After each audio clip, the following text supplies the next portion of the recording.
એના ગઈકાલે આપણે કેટલાક પ્રસંગો જોયેલા કે મહંત સ્વામી મહારાજ એ પોતે પોતાના શરીરની, સંજોગોની, સમયની, સાધન સામગ્રીની, પોતાના સ્ટેટસની કોઈ પરવા વિના કેવળ એક સત્સંગી સામે નજર રાખી એમને રાજી કરવાના ભાવથી એ વિચરણ કરી રહ્યા છે.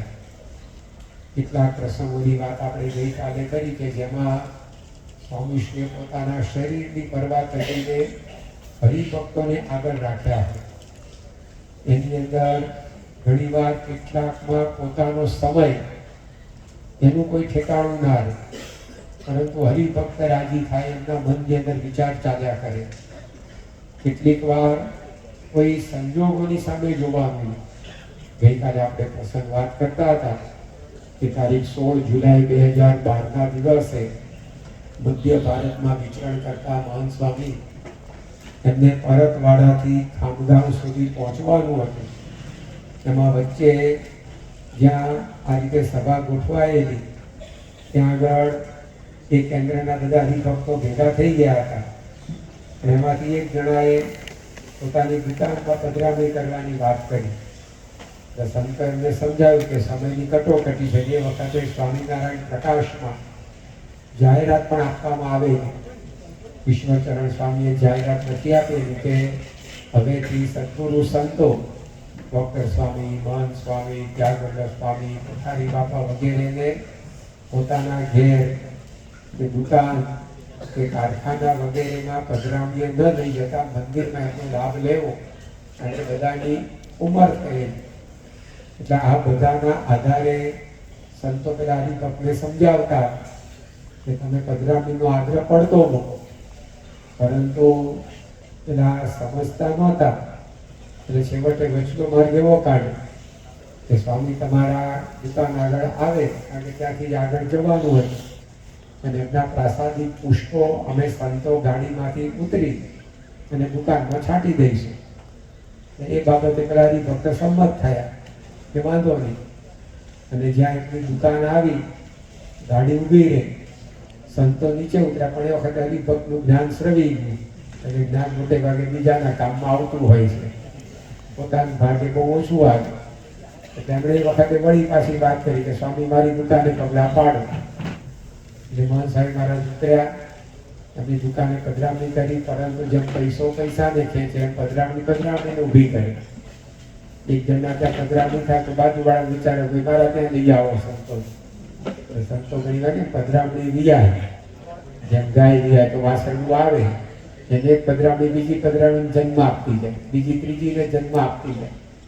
તો અહીંયા એક દુકાને પધરામણી થઈ, બાજુમાં બીજી 2-3 દુકાને પધરામણી કરવાની થઈ. અને એમાં સમય ઘણો ગયો.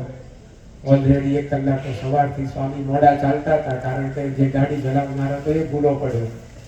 એમાં વળી પાછો પધરામણીમાં સમય ગયો.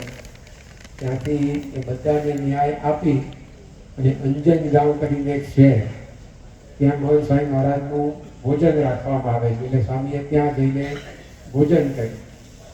ત્યાંથી અડધે કલાકના અંતરે આકોટ નામનું ગામ આવે. ત્યાં આગળ એ ગુણભાવીના સંબંધી એમનો એર કન્ડિશન ઉતારો હતો. એટલે બધા સંતો હરિભક્તો વિચાર કે સ્વામીને બપોરનો આરામ ક્યાં કરાવી, કારણ કે જ્યાં ભોજન કર્યું ત્યાંની કોઈ સગવડ નહોતી, વ્યવસ્થા નહોતી. એટલે સંતોને હરિભક્ત વિચાર કે સ્વામીને બપોરનો શાંતિથી આરામ થઈ જાય, એટલે એ ઘેર એમનો ઉતારો ગોઠવે. પણ ત્યાં પહોંચ્યા તો ખબર પડી ત્યાં તો ઇલેક્ટ્રિસિટી જ નહોતી, એટલે એસી તો શું પંખોય ચાલુ નહીં. આવી પરિસ્થિતિ સવારથી હતી, સવારથી લાઈટ જતી રહી.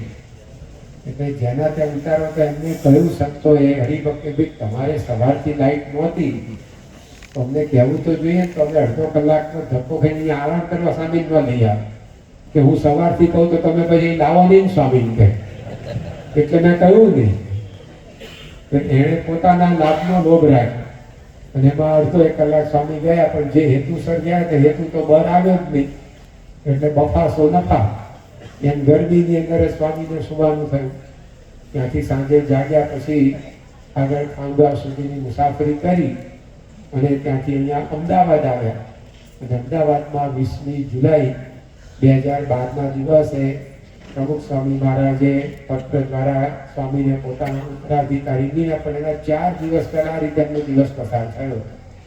તો પોતાના હરિભક્તો આશ્રિતો એ ધર્મના માર્ગે સત્સંગના માર્ગે આગળ વધે એના માટે જે સત્પુરુષ આ વિચરણ રૂપી તપ કરે છે એ બહુ કઠિન છે. એકવાર એક મહાત્મા